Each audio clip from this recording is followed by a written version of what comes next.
tốt đúng. Hello, hello. How you doing, guys? I feel like I'm still in the camp. A lot of youth are here, and so it's my privilege to be here, standing with you all with God's word. First of all, let's pray. Father, we thank you for your word tonight. Thank you, Lord, for this opportunity to come together in your presence. As I stand with your word, I pray that you anoint us with your Holy Spirit and enlighten us so that we may know you more as we study your word. In Jesus' precious name I pray. Thank you. You may be seated. I feel like I'm too far from you also. Can I come down? Is that okay? Oh, yeah. I just want to be closer to you all, so I think that's better. I'm really grateful to you guys, especially the youth team, the youth leadership. I think the other day, Brother Kaino just texted me and saying nothing. I just, not just texting, he just sent me the paper that you are invited. And he didn't say anything. He just sent me. So, okay, fine. And I read through and yeah. I checked my schedule, and yeah, it was it's a really perfect time for me also. And this is actually the first Saturday night of the September, I think. So, and as the Siam has announced that we are not having two Saturdays, youth service, right? Maybe even 25, we're going to have the game. So I don't know whether you're going to have. So anyway, I think I am blessed to be here in front of you all. And thank you all the pastors and the elders and the fathers and mothers. Love you guys. Respect for your presence over here. And I'm sorry to say that I'm not speaking in Zomi tonight. I think that's fine for you guys too.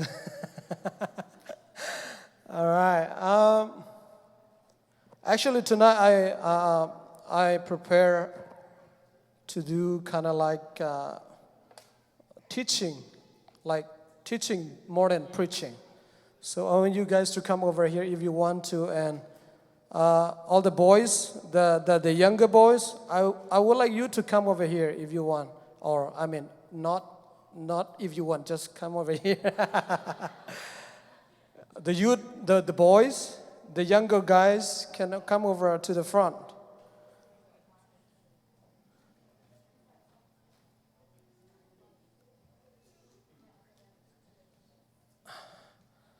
Actually, this is I think my second English preaching during my 5 years of staying in the United States.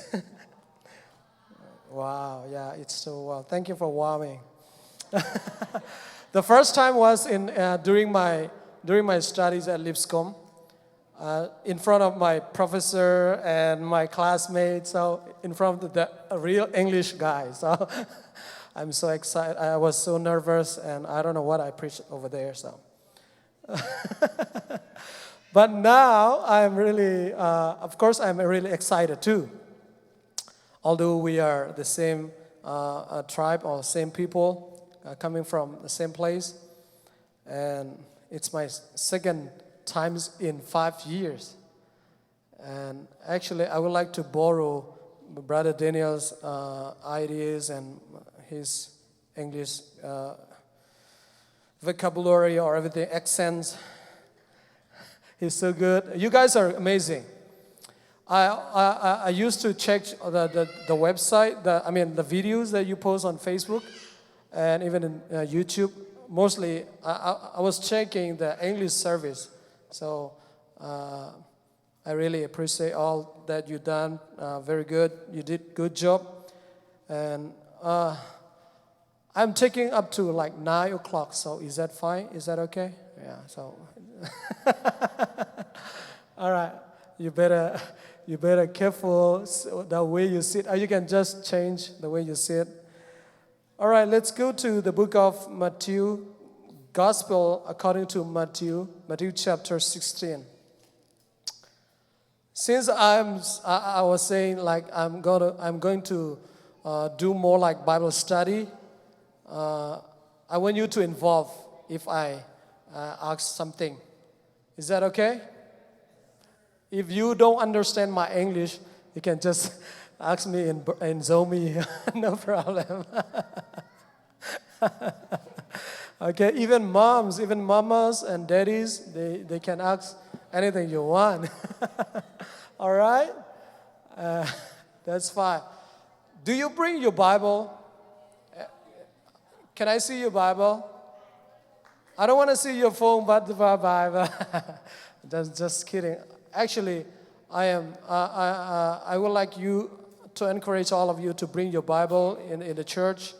Phone is phone, but it's not a Bible. Of course, you can just bring your Bible app, right? It's not a Bible, it's a Bible app. Anyway, it's okay, no problem. But if I am your teacher, I would force you. If you are in my class, okay? I was a teacher for 6 years in Bible college, so back in Burma. So I was, maybe some of you guys know how a student life is painful, you know? All right, anyway, I'm not forcing you today to open your app or your Bible, whatever. Turn to the book of Gospel according to Matthew chapter 16. I would like you all to read together. Can we read together? That's fine. It's okay. Whatever we have version. I will be reading from King James Version. Verses 13 through 20. Here we go. When Jesus came into the coast of Caesarea Philippi, he asked his disciples, saying, "Whom do men say that I, the Son of Man, am?" And they said, "Some say that thou art John the Baptist, some Elias, and others Jeremiah, or one of the prophets." He said unto them, "But whom say ye that I am?" And Simon Peter answered and said, "Thou art the Christ, the Son of the living God." And Jesus answered and said unto him, "Blessed art thou, Simon Bar-Jonah, for flesh and blood had not revealed it unto thee, but my Father which is in heaven. And I say also unto thee, that thou art Peter, and upon this rock I will build my church, and the gates of hell shall not prevail against it. And I will give unto thee the keys of the kingdom of heaven, and whatsoever thou shalt bind on earth shall be bound in heaven, and whatsoever thou shalt loose on earth shall be loosed in heaven." Then charged he his disciples that they should tell no man that he was Jesus the Christ. Jesus the Christ. The subject we are going to study tonight is who do you think Jesus is? It's a question, and the answer is Jesus is the Christ. I ask the question and I give you the answer. What else do you have to do? Huh? I ask the question and I give you the answer, and you all pass. You can go home. All right, that's fine. All right. Let's look to verse 13. Okay, before we go to that, I would like you to turn to Gospel according to Mark chapter 8, verse 27. It's the same account, same account that these Gospel writers recorded. In the book of Mark chapter 8, verse 27 says, "And Jesus went out and his disciples into the towns of Caesarea Philippi, and by the way he asked his disciples, saying unto them, Whom do men say that I am? And then they answered, John the Baptist, but some say Elias, and others one of the prophets. And he said unto them, But whom say ye that I am? And Peter answered and said unto him, Thou art the Christ. And he charged them that they should tell no man of him. Turn another book, Luke. Gospel according to Luke, Dr. Luke, chapter 9, verse 18 onwards. And it came to pass as he was alone praying, his disciples were with him, and he asked them, saying, Whom say the people that I am? They answered and said, John the Baptist, but some say Elias, and others say that one of the old prophets is risen again. And he said unto them, But whom say ye that I am? Peter answered and said, The Christ of God. The Christ. Jesus is? Who is Jesus? The Christ. All right. Who is Jesus? The Christ. All right. Turn back to Matthew chapter 16. When we see chapter 16, verse 13, what do we see there? The coast of Caesarea Philippi. Brother Kaino, is he there, up there? Or somebody? Could you please put on the picture? Do you see? Yeah. That's the modern Caesarea Philippi, where Jesus walked together with his disciples. All right? Okay, right there. Right there. Oh, just another one. Another one like the map. The map. All right. Do you see where is the Caesarea Philippi with the arrow? Can you see? All right. It's where the Caesarea Philippi was. It's also known as Benias. All right. Caesarea Philippi is located 30 to 40 miles north of the Sea of Galilee. Do you see the Sea of Galilee? I think Teo and Senior Pastor Michael and Pastor Joseph went there too, right? Were you there at the Sea of Galilee? Me too. Okay, me too. It's all right. That's fine. Just say. All right, and it's close to the high place called Dan. You know the Dan, D-A-N. It's actually where the king of Israel, the first king of Israel, Jeroboam, set up a golden calf to worship. When the kingdom of Israel divided into two kingdoms, like northern kingdom and southern kingdom, the northern kingdom part, the Jeroboam lead the people of Israel, the 10 tribes of Israel, and he made the people to worship Baal, B-A-A-L, Baal God, not the living God, not the Jehovah God. Okay, so that's where Caesarea Philippi is located. And so Israelites worship Baal at that same place. And the early Canaanites, Canaanites also worship Baal over there too.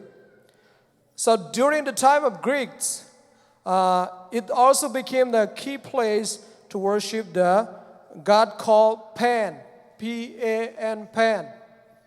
When I say God, it's small g, okay? Small G-O-D, all right? Small G-O-D. The god called Pan was known as the fertility god, okay? The god of the wild, the shepherds, flocks, and nature of mountain wilds. Could you please go to the other picture? Oh, right there. There. Just stay there, please. Thank you, the media team. You are appreciated. Okay, over there. During the time of Greeks, it's the Greek people. The Greeks worship the god called Pan over there. You see, where is that? The court of Pan, you know? And they worship this god so that they will be blessed in their crops. The Greeks believe that Pan was born in the cave. Do you see the cave? Where is the cave?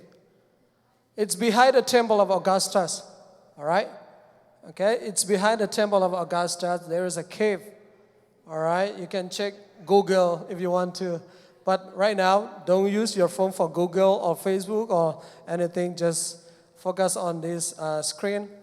All right, and then each spring, when the spring comes, the people of Caesarea Philippi engage in wicked deeds, wicked things, like including prostitution, sexual interaction between humans and goats. All right? So that the god called Pan would bless them. Okay? I think you understand what I'm trying to say.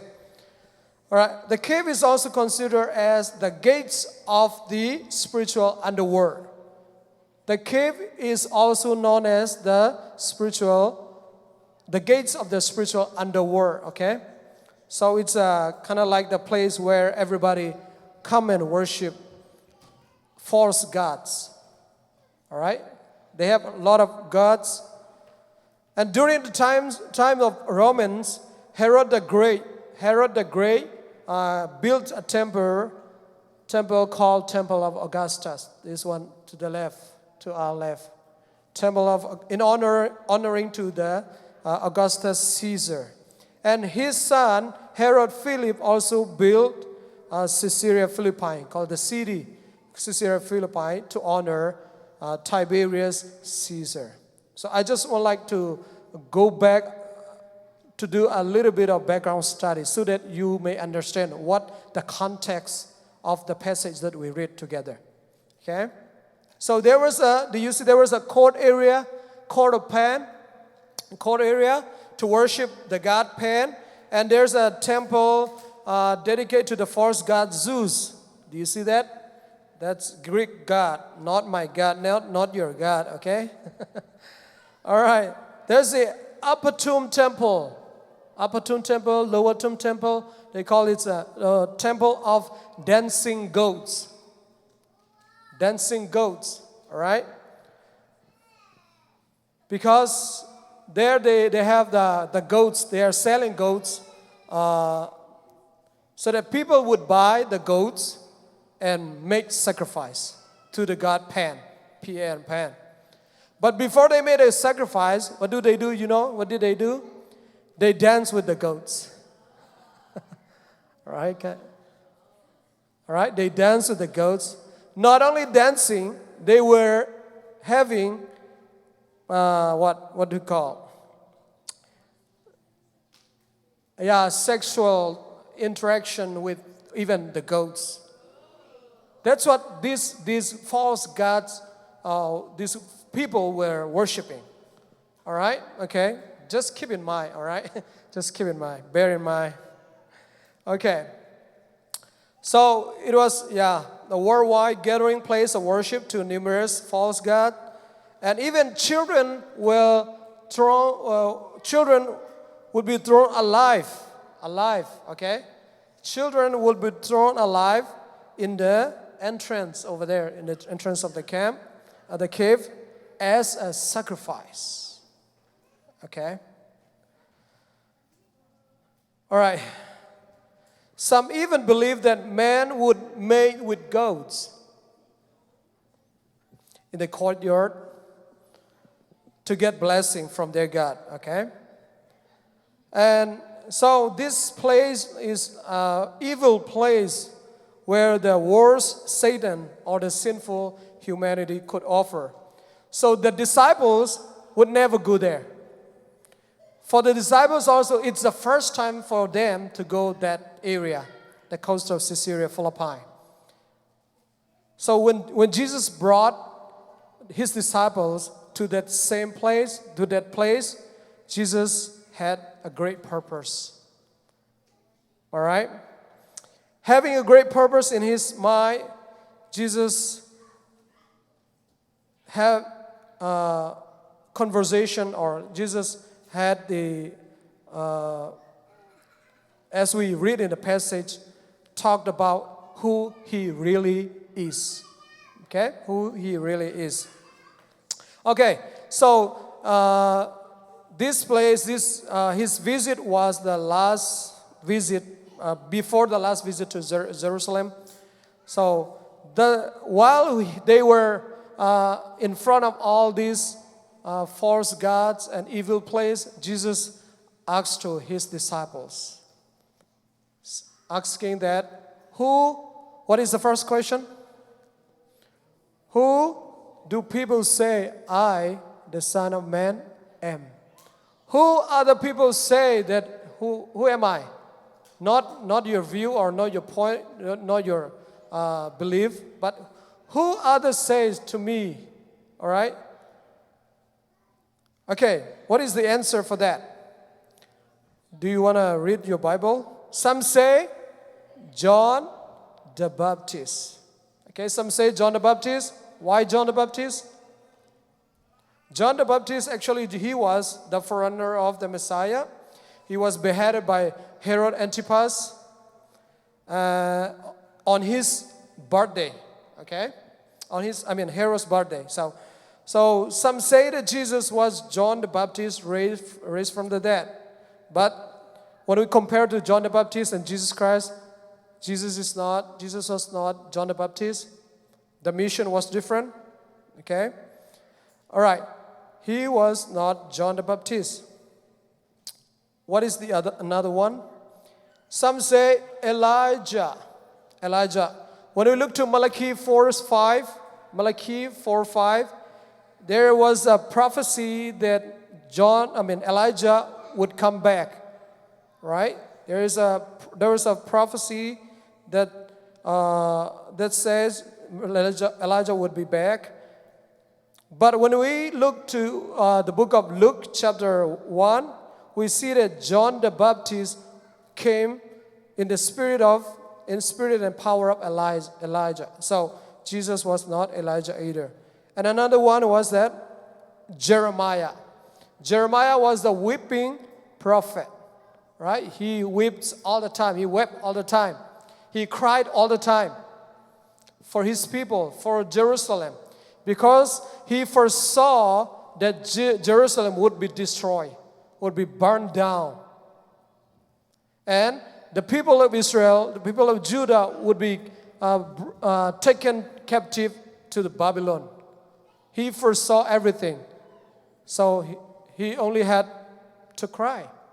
So he is known as the weeping prophet. But Jesus had a similar attitude with him. Jesus also a man of sorrows, but Jesus was not Jeremiah either. But today, if I ask this question, if you ask your friends, what do you think, what would they give you answer? How about in your school? Have you ever asked somebody who Jesus is? Have you ever asked your friends? Your friends not from the church, from outside? Really? That's great. You will get, I'm sure that you'll get different answers, right? Different answers. Like I said, in 2017, I was privileged to go to the Holy Land, Israel. And I stayed there for 10 days in a good hotel room. Eat Israel food, enjoy. I think you all saw my pictures. Thank you for liking me. If you don't, you can just turn back and do that. All right.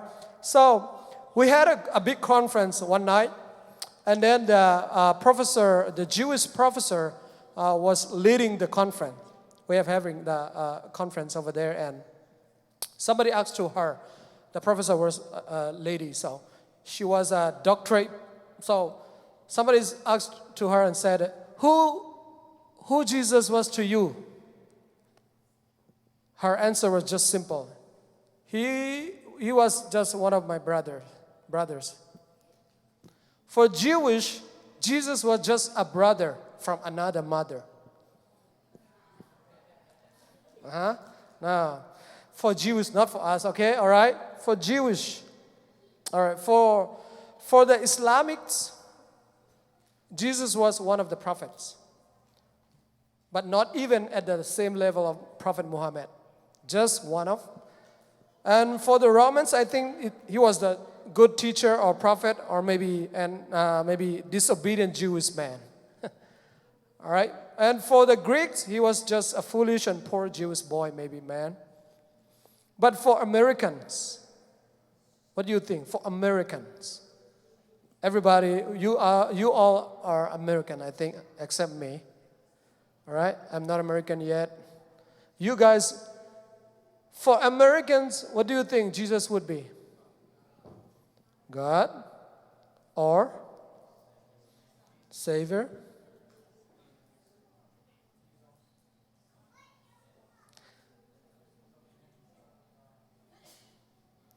Maybe what you're saying is what you're thinking. If we go to them and ask about who Jesus really is, they would give you another or what unexpected answer, right?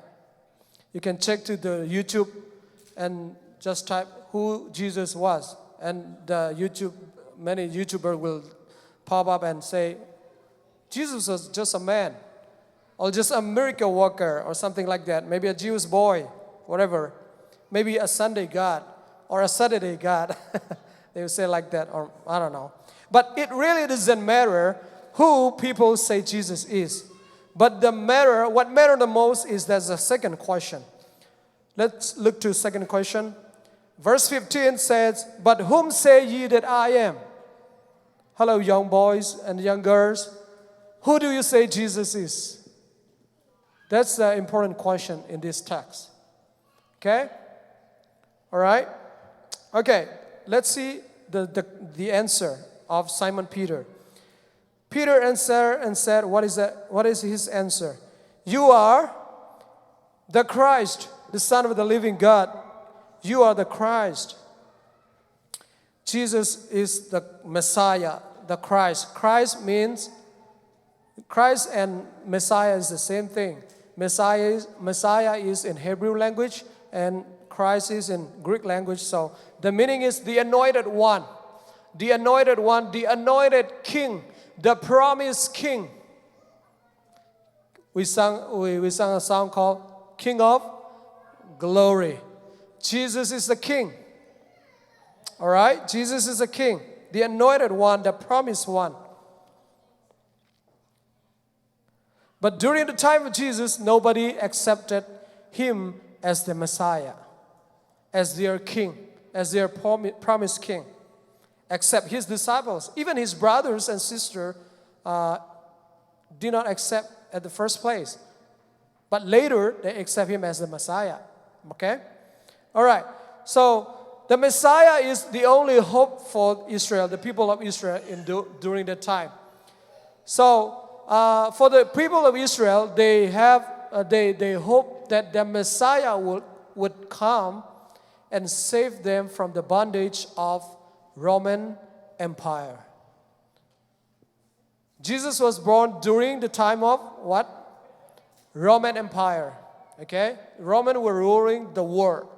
Okay? Roman Empire. So, Jews were suffering under the leadership, the bondage of Romans. So, the people of Israel were waiting for the Messiah, the promised king, so that he would come and save them from the bondage of Roman. That's what their belief or their hope. So Jesus did not come as a political king. All right? Jesus did not come as the political king. But Jesus did come as the king. Jesus did come as the king. All right? But they do not accept him as the Messiah. That's all.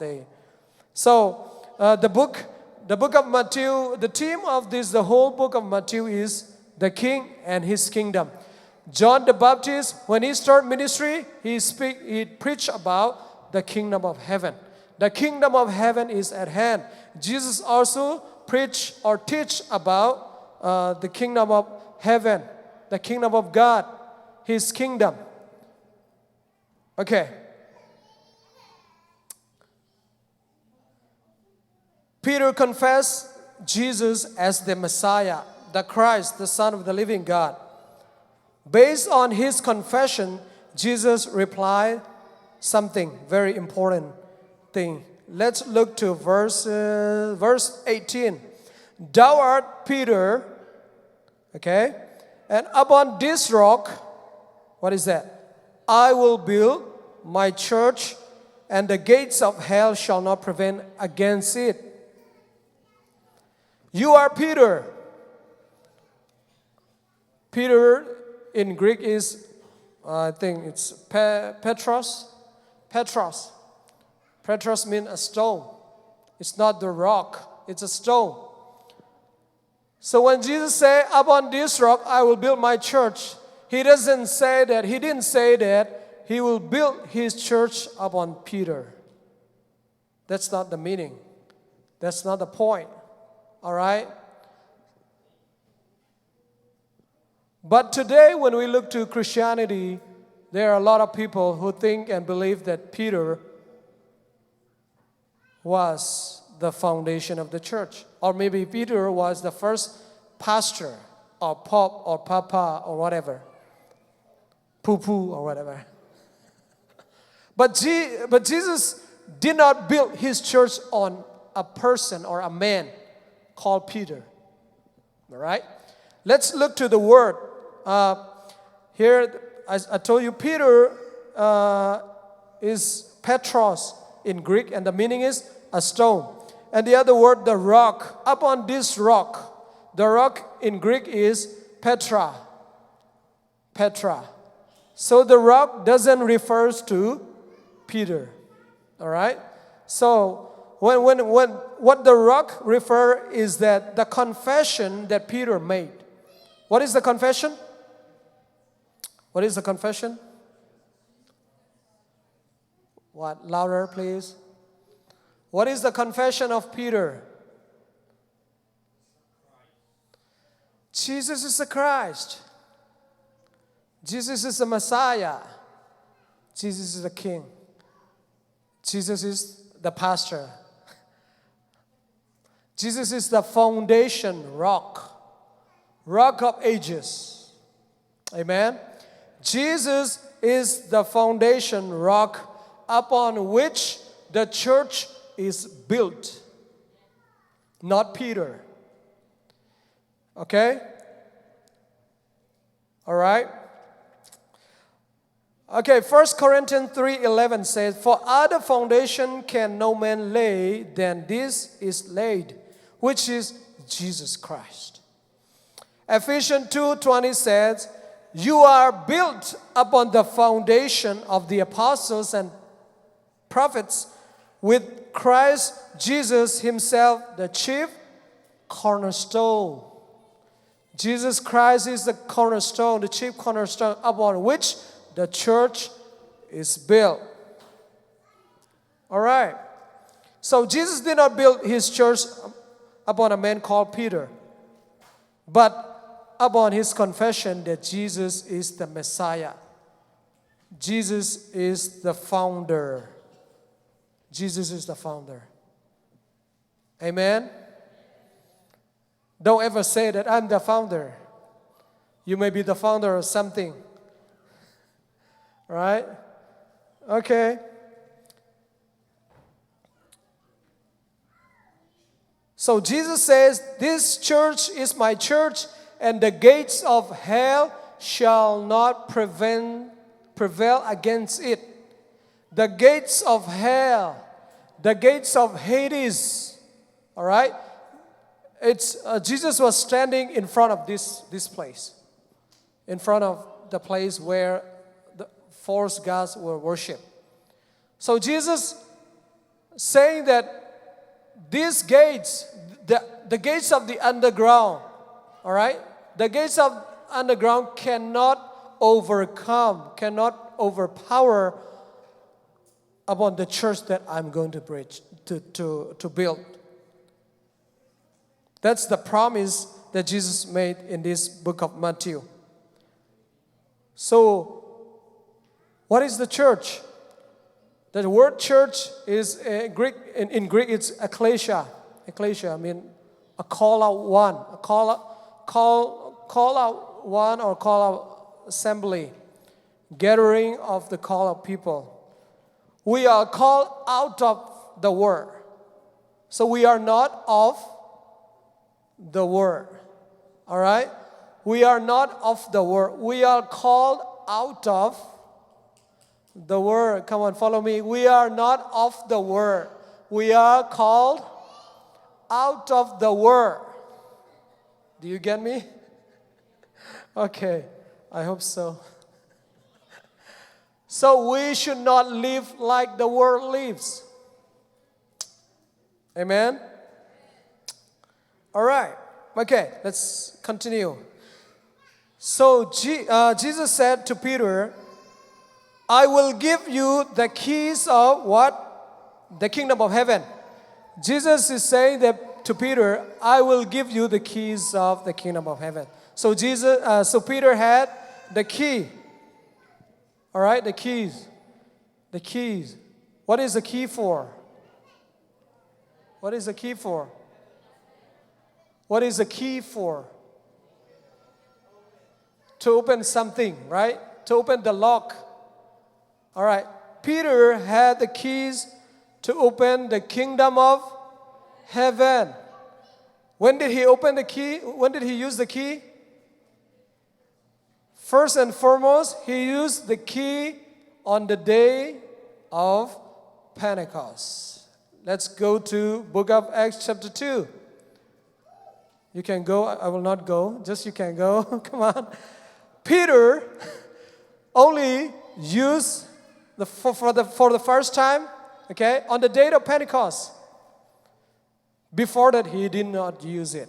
He never used it until the day of Pentecost. On the day of Pentecost, in Acts chapter 2, verse 38, I think we all memorized that. Let's say together, repent and be baptized in the name of Jesus Christ. For what? For the remissions of sin. And you will receive the gift of the Holy Spirit, the Holy Ghost. That's the keys of the kingdom of heaven. Hallelujah. Amen. Amen. That's the keys. There's no other keys. And Peter also used this key in Acts chapter 8, verses 14 to 17. In Samaria. He used the key. And in Acts chapter 10, he again used the key and opens the kingdom of heaven in Cornelius' house, where Cornelius and his household got baptized and received the Holy Ghost. What are the keys of the kingdom of heaven? One night, a Pharisee called Nicodemus came to Jesus in the night because he didn't want to look like he knows everything. And at night he went to Jesus and asked Jesus, Sir, Master, what should I do to go to heaven? What did Jesus reply to his question? You must be born again. What is born again? I've been born once. I am an old man. Not me, okay? The Nicodemus. I'm saying the Nicodemus. Can I enter back to my mother's womb and born again? No, it's not like that. It's not the way. Born again means born of water and of spirit. It's called born again. All right, tonight, the youth, the young people, my brothers and sisters, are you really born again to enter into the kingdom of heaven? Amen? Are you really born again? Otherwise, you would not be allowed to enter into the kingdom of heaven.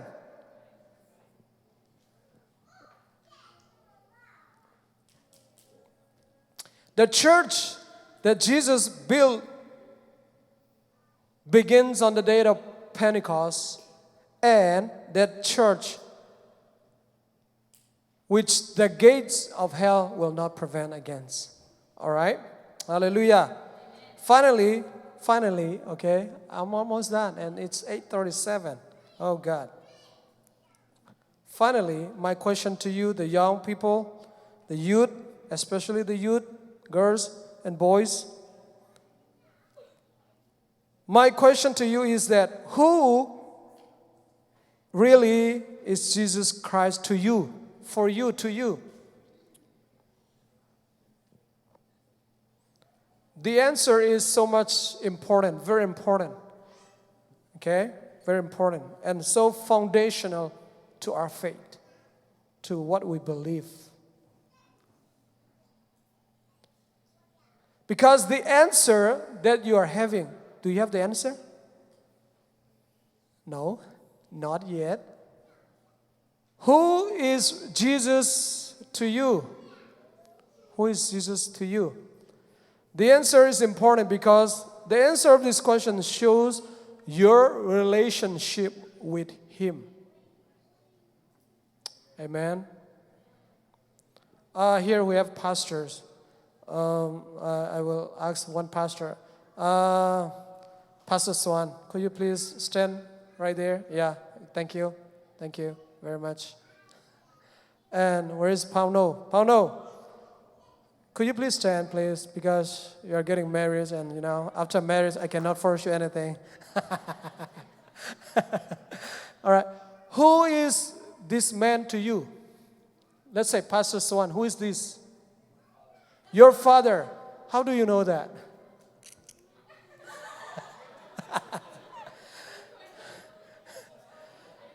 He is your father, right? He is your son, right? Is that right, sir? Okay, thank you. Are you sure?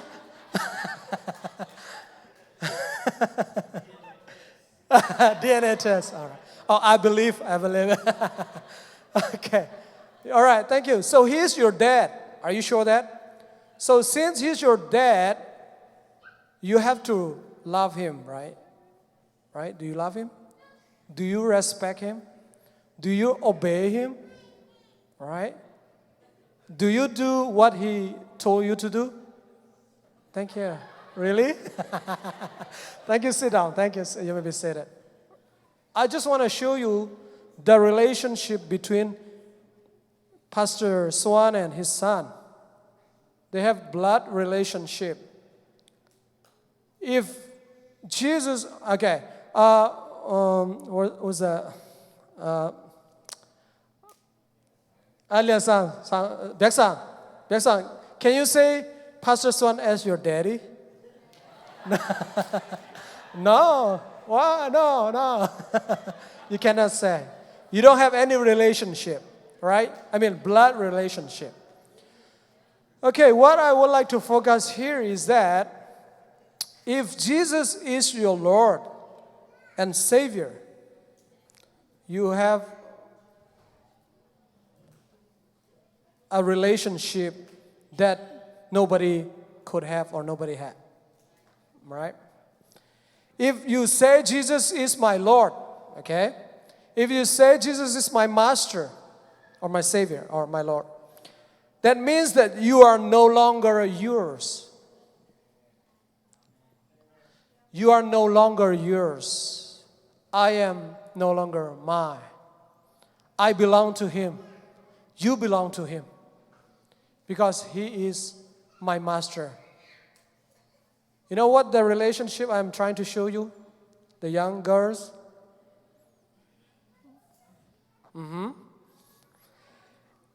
Okay. If you say Jesus as your Master or Lord, that means He bought you already with His blood. He paid the price. He paid the price on cross of Calvary. So you and I, we are no longer belong to ourselves. We belong to Him. We are His belonging. Amen. We cannot live as we like. We cannot think as we have to think what the Lord's mind, according to the Lord's mind. We have to walk the way God wants us to walk. If you say that Jesus is your Messiah or your King, you are His servant. You have to obey Him. We have to obey Him. If you can really say that Jesus as my King and my Messiah, you are His servant. You have to live at His presence. You have to live at His presence with fear and tremblings. You have to please Him. Okay? We have to please Him. We have to obey Him.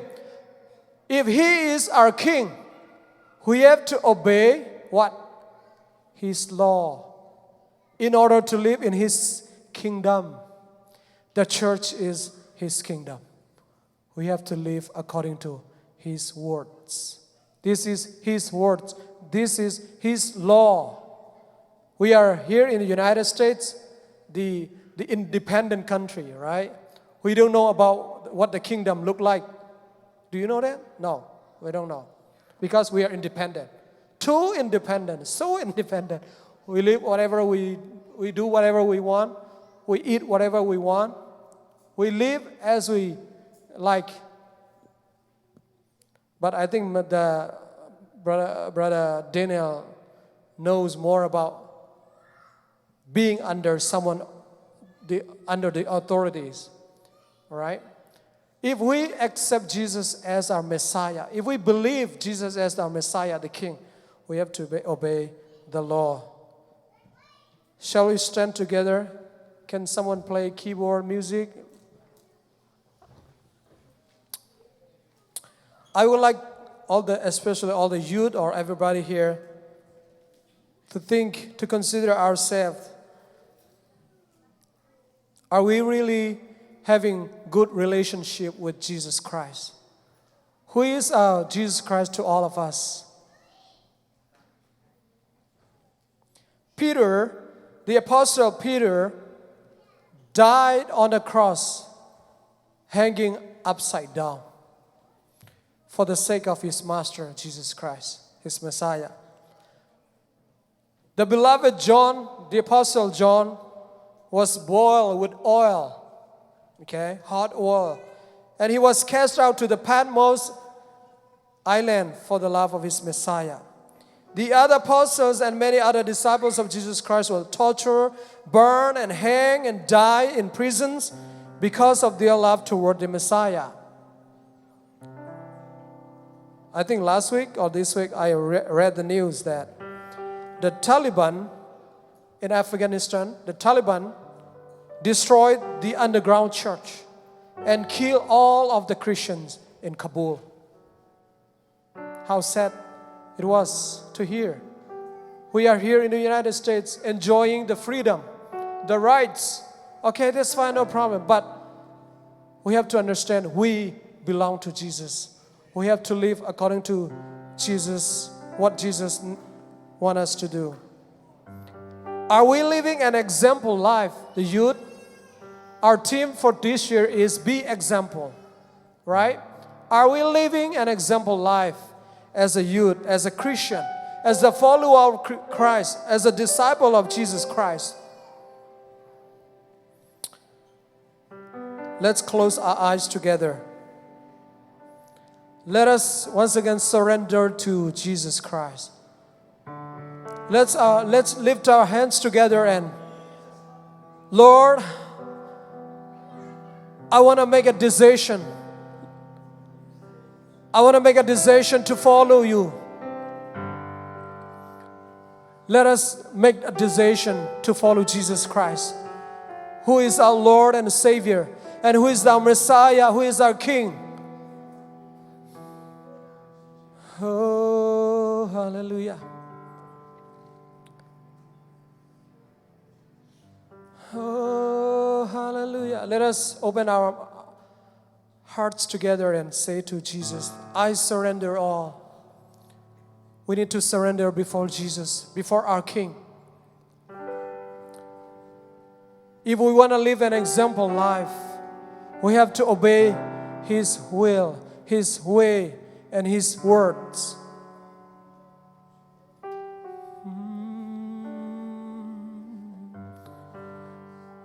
I surrender, I surrender all. I surrender all. Let us sing from our hearts, from the deep down from our hearts. To Thee, my blessed Savior, I surrender. I surrender all. Let us lift our hands together. I surrender all. I surrender all.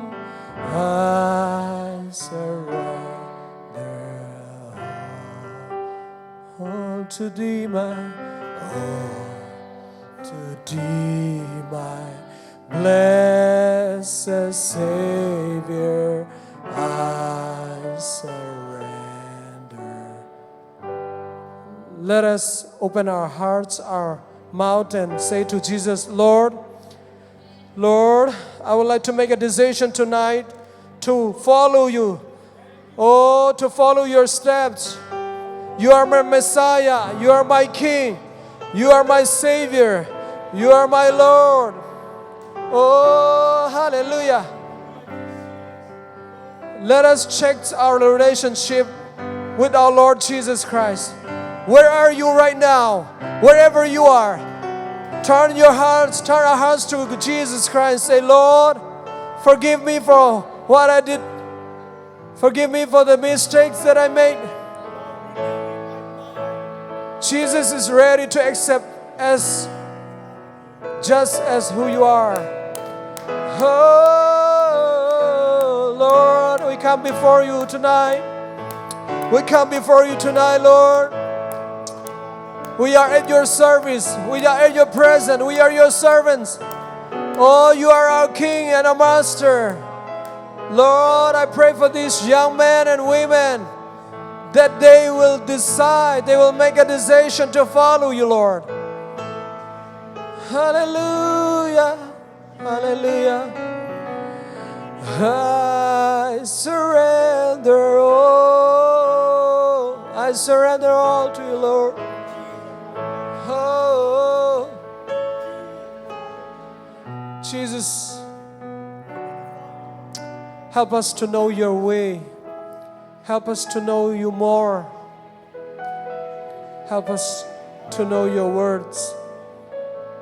Help us to have a good relationship, a stronger relationship than ever before, so that we may live for You. We may live an example life to our friends in the school, to our friends in the work, to our friends in the church. Thank You, Lord Jesus. Thank You, Jesus, for the words that we heard tonight. Thank You, Lord, for the things that You show us. Help us to know You more. Help us to be closer than ever before. I pray for the young, the youth here in the church. I pray that, Lord, You open their hearts, open their minds, Lord, so that they may see You. They may know You more, Lord. We need You, Lord. We need You, Lord. Hallelujah, hallelujah. Thank You, Jesus. Father, we thank You for the things that You've done in our lives. Father, we thank You for the words that come tonight. Bless Your words, send Your words to our hearts so that we may live according to Your words. We may live according to Your law, because we are the citizens of heaven. We are not the citizen of the world. We are the citizen of heaven. We are Your sons and daughters.